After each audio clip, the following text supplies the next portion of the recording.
dengan Miss Ari dalam pembelajaran sosial grade 8. Nah, dalam pembelajaran sosial kali ini, Miss Ari akan menjelaskan tentang interaksi antar negara-negara ASEAN. Nah, hubungan antar negara ASEAN itu diperlukan seiring dengan munculnya berbagai kebutuhan seperti kebutuhan di bidang politik, ekonomi, sosial, dan lain sebagainya.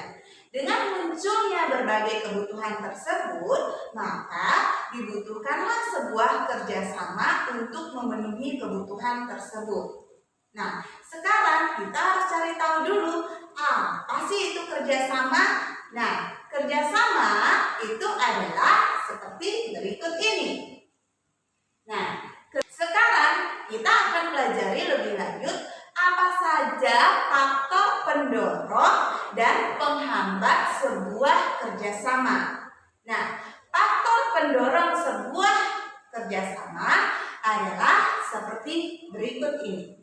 Ini adalah faktor pendorong terjadinya sebuah kerjasama. Nah, dan faktor penghambat terjadinya sebuah kerjasama antar negara-negara ASEAN adalah seperti berikut ini.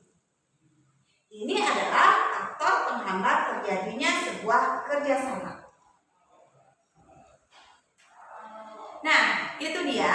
Sekarang kita akan lanjut ke materi berikutnya, yaitu bentuk-bentuk kerjasama antar negara-negara ASEAN. Interaksi dan kerjasama antar negara-negara ASEAN semakin berkembang seiring dengan munculnya berbagai kebutuhan setiap negara anggota.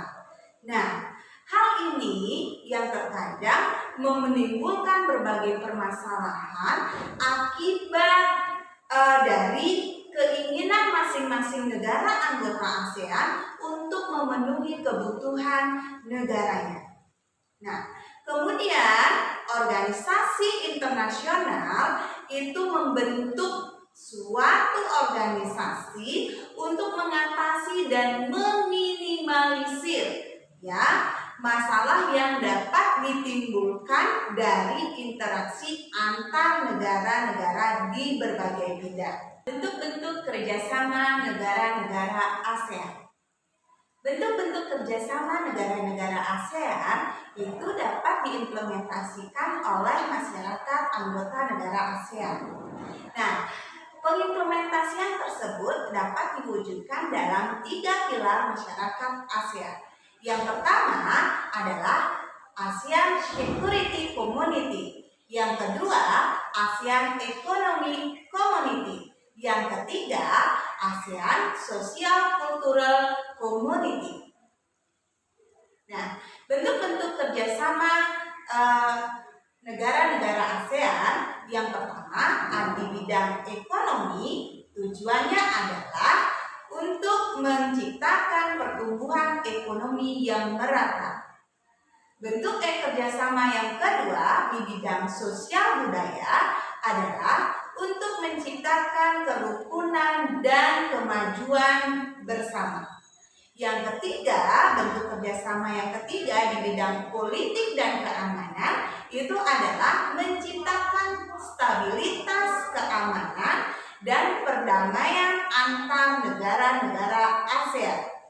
Yang keempat, di bidang pendidikan adalah tujuannya meningkatkan kualitas pendidikan di Asia Tenggara dan meningkatkan daya saing internasional. Bentuk-bentuk kerjasama di bidang ekonomi sebagai berikut. Anak-anak, lihatlah, ini adalah bentuk-bentuk kerjasama di bidang ekonomi. Nah, ini adalah bentuk kerjasama di bidang sosial budaya. Dan ini adalah bentuk kerjasama di bidang politik dan keamanan. Dan yang terakhir, ini adalah bentuk kerjasama di bidang pendidikan.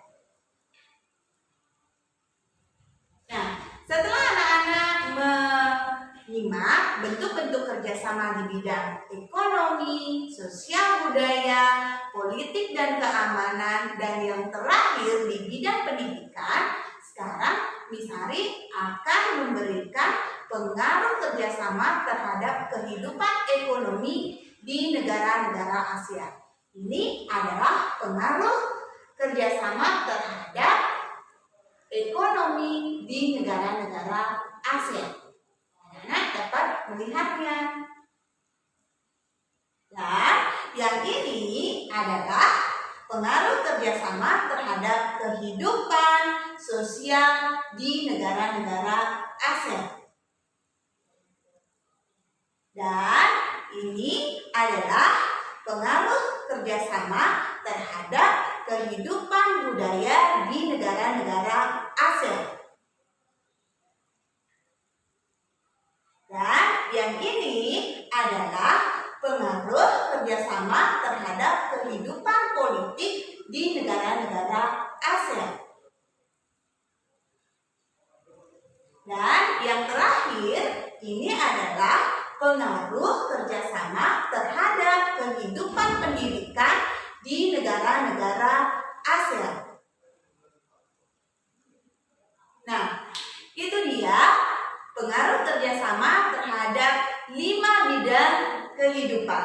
Dan sekarang kita akan mempelajari upaya meningkatkan kerjasama di antar negara-negara ASEAN. Nah, ini dia upaya yang dilakukan untuk meningkatkan kerjasama di antara negara-negara ASEAN.